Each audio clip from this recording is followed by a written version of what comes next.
Bonjour à tous, je suis Florent Babiotte, votre coach en matière de schizophrénie. Alors, je coach à la fois les familles qui ont besoin d'aide, de conseils et d'écoute, et je coach également les personnes atteintes de schizophrénie, comme moi. Donc, dans cette vidéo, je voudrais vous parler des effets secondaires de certains antipsychotiques, donc qui vont diminuer la testostérone. Alors attention, je vous dis pas d'arrêter votre traitement, c'est pas du tout ça. Je vous dis de continuer votre traitement, mais un traitement adapté. Je répète, adapté, c'est très important. De continuer votre traitement, mais surtout d'être capable d'augmenter son taux de testostérone avec des choses naturelles. Comment on fait pour augmenter son taux de testostérone de façon naturelle? D'abord, je voudrais dire que la testostérone, donc c'est très utile pour les hommes, mais c'est très utile également pour les femmes, même si elles en ont moins. Comment on fait alors pour augmenter son taux de testostérone? Eh bien, du coup, la première chose, c'est de faire du sport. Faire du sport. Vous allez augmenter votre métabolisme, vous allez mieux gérer votre stress grâce au sport, vous allez être moins stressé également, et tout ça, c'est très bon pour augmenter sa testostérone. On s'est également aperçu dans des études scientifiques, et il y a deux types de sports, les sports d'endurance et les sports type de musculation. Donc, dans la musculation, le taux de testostérone, il y a un pic juste après, en fait. Un gros pic juste après qu'on ait fait sa musculation. Donc, c'est intéressant. Dans les sports d'endurance, quand on en fait et qu'on fait des études scientifiques dessus, on s'est rendu compte que le taux de testostérone n'augmentait pas beaucoup après la séance d'endurance. Ça peut être du footing, de la piscine ou d'autres sports. Mais par contre, 12, 18 heures, 24 heures après, le taux de testostérone augmentait. Donc, ce qui est intéressant, c'est de combiner les deux. Un sport d'endurance avec un sport type de musculation avec du HIIT. Donc, c'est des hautes intensités de musculation ou tout simplement soulever des poids très lourds. Donc, c'est très important de faire et de combiner ces deux sports-là. Si vous faites pas du tout de sport, que c'est pas votre truc, allez-y crescendo, pas à pas, et commencez surtout doucement. Le deuxième conseil va porter sur l'alimentation. L'alimentation est prépondérante pour la testostérone. Notamment, il faut éviter tout ce qui est l'alimentation trop industrielle. C'est très important, les pizzas, les hamburgers, les frites, on peut en prendre une fois de temps en temps, il n'y a pas de mal à se faire plaisir, mais surtout n'en prenez pas tous les jours car ça va perturber votre flore intestinale, ça va perturber votre taux de testostérone. Une fois qu'on a dit ça, il y a aussi une chose importante, c'est le tour de taille. Le tour de taille, c'est en rapport évidemment avec l'alimentation, parce que si votre tour de taille augmente, eh bien, il y a des chances que vous souffriez d'une diminution du taux de testostérone. Attention, je voudrais juste rétablir un point.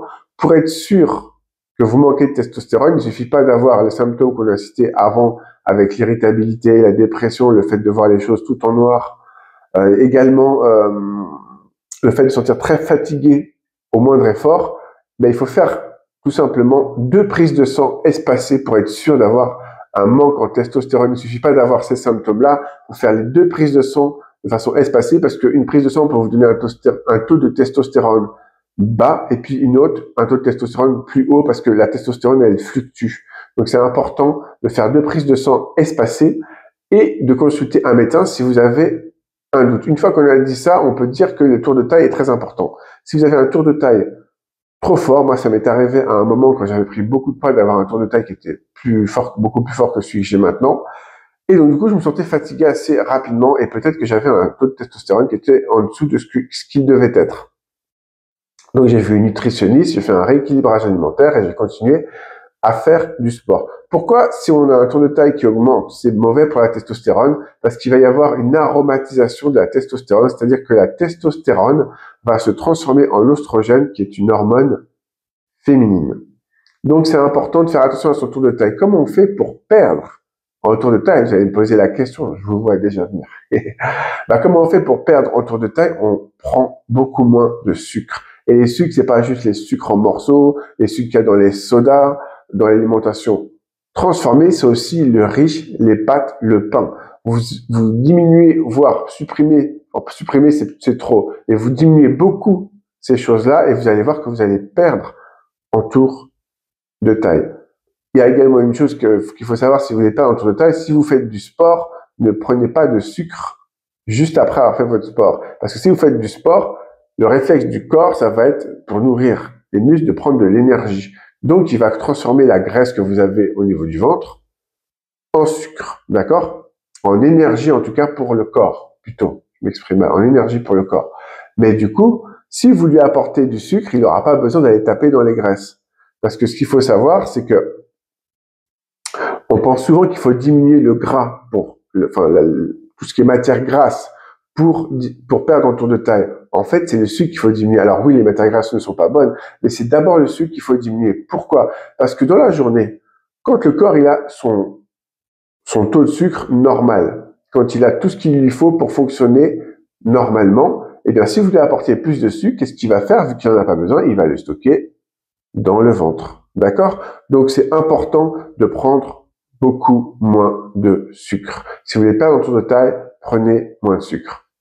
Qu'est-ce qu'on peut dire également pour continuer? On peut dire qu'il faut s'éloigner également des perturbateurs endocriniens. C'est quoi? C'est tous les produits chimiques qui sont dans l'alimentation. Ça peut être quand vous lavez le sol dans votre maison ou appartement.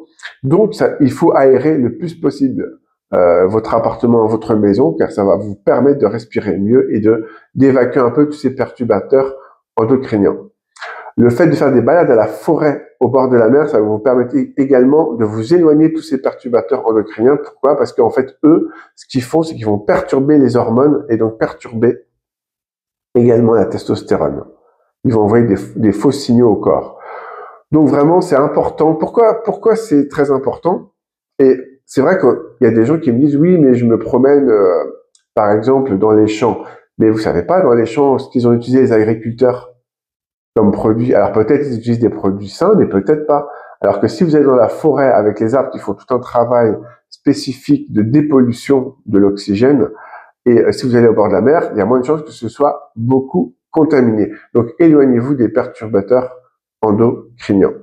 J'espère que cette vidéo sur le taux de testostérone et les effets secondaires de certains traitements, ça vous a plu. N'hésitez pas à la liker, la partager et à la commenter. Je pense que c'est important d'avoir conscience que tous ces conseils-là, même si vous voulez pas augmenter votre taux de testostérone, eh bien, ils sont tout simplement bons pour la santé. Je vous dis à bientôt pour de nouvelles aventures.